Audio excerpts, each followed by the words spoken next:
इकाई 1 यातायात चित्रपाठ।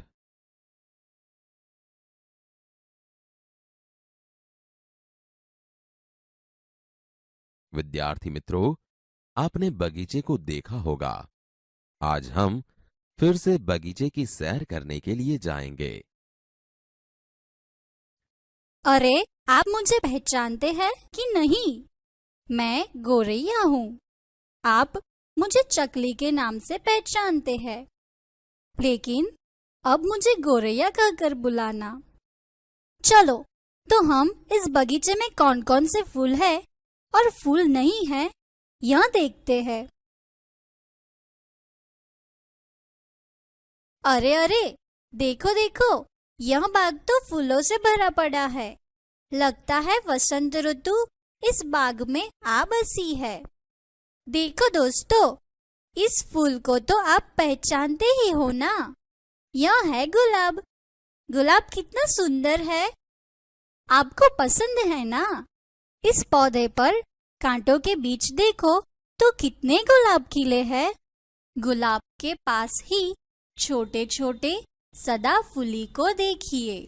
सदाफुली हर ऋतु में खिलते हैं, इसलिए गुजरात में तो इसे लोग बारमासी कहते हैं।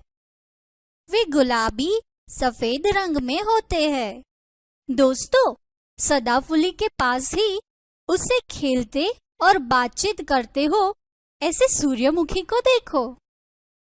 सूर्यमुखी के फूल सूर्योदय से सूर्यास्त तक सूरज के सामने रहकर झुकते ही रहते हैं। आपके घर के आंगन में सूर्यमुखी जरूर उगाना। यहाँ देखो, सूर्यमुखी से ही जैसे रंग छीन के अपना रंग बनाया न हो। यह है गेंदा। गेंदा अधिकतर मॉनसून की ऋतु में होते हैं। इस बगीचे में चंपा का पेड़ देखो। चंपा का पेड़ इतना बड़ा है जैसे फूलों का वह राजा ना हो। देखो देखो, पेड़ पर कितने चंपा के फूल लगे हुए हैं।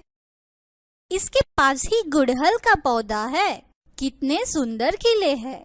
दोस्तों, इस बगीचे में एक और कोने में मेरा दोस्त बेला का पौधा है। मैं आपको बेला के छोटे छोटे फूल दिखाती हूँ। देखो, यह है बेला। अरे, इसकी खुशबू तो लीजिए। दोस्तों, इस बगीचे में अभी और भी फूलों के पौधे लगाने बाकी है।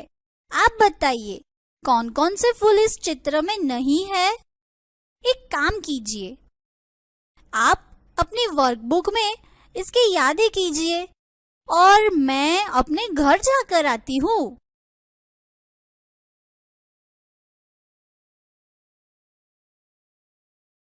कैसे हो विद्यार्थी मित्रों? मेरे साथ बगीचे की सैर कैसी लगी? अरे हाँ, मैंने तो इस बगीचे में और भी फूलों के पौधे लगाने की बात कही थी। क्या आपने नए नाम ढूंढे कि नहीं? अच्छा, आज मैं आपको यातायात के साधनों का परिचय कराऊंगी। देखो, रास्ते पर सबसे आगे रिक्शा जा रही है, उसके पीछे बस जा रही है। मित्रों, रिक्शा के 3 पहिए होते हैं, ये तो आपको पता ही होगा। क्या आप बस के पहिए की संख्या जानते हो? घर जाते वक्त ध्यान से गिन लेना। देखो देखो, बस के बिल्कुल पीछे कार आ रही है और इसके पास ही स्कूटर और साइकिल जा रहे हैं। दूर देखिए, एक ट्रक माल सामान भर के चला आ रहा है। आगे तो देखिए, पटरी पर एक ट्रेन छुक छुक करके आ रही है। अरे जल्दी जल्दी देखो, ऊंचे आकाश में एक विमान यहाँ से गुजर रहा है। दोस्तों, यातायात के रोड पर और हवा में उड़ने वाले विमान को देखते देखते अब तो हम समुद्र किनारे पहुँच गए। समुद्र में क्या क्या तैरता दिखाई दे रहा है। अरे, मेरी आंखें तो बहुत छोटी है, आप भी देखिए। देखो, एक छोटी सी नौका तैर रही है। पास ही में एक जहाज तैर रहा है। दोस्तों, आज मैंने आपको यातायात के कई साधनों का परिचय करवाया है। अभी और भी साधन आपने देखे होंगे जो मैं आपको नहीं दिखा पाई हूँ। आप अपनी वर्कशीट में ऐसे साधनों की यादी बनाइए। अगली बार मैं आपको उसे भी दिखलाऊंगी।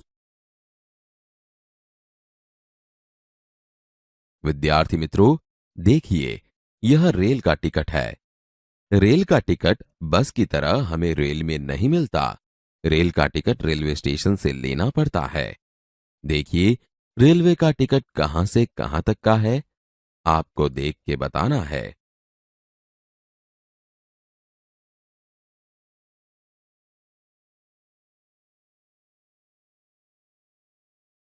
अब इस टिकट का किराया यहां दर्शाया गया है। आप बताइए, टिकट में कितना किराया लिखा है?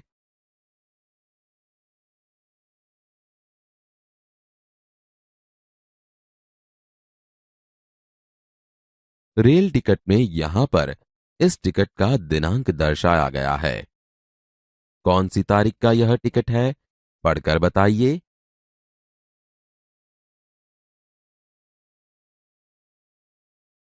विद्यार्थी मित्रों, देखिए, यह बस का टिकट है। बस कंडक्टर हमें बस का टिकट देता है। टिकट देखिए, यह टिकट कहां से कहां तक का है, आपको देख के बताना है।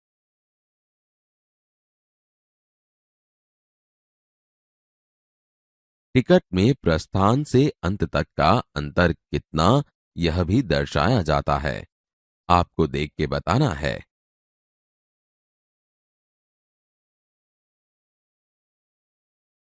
बस टिकट में कितना किराया दर्शाया है, यह देखिए। आपको देख के बताना है।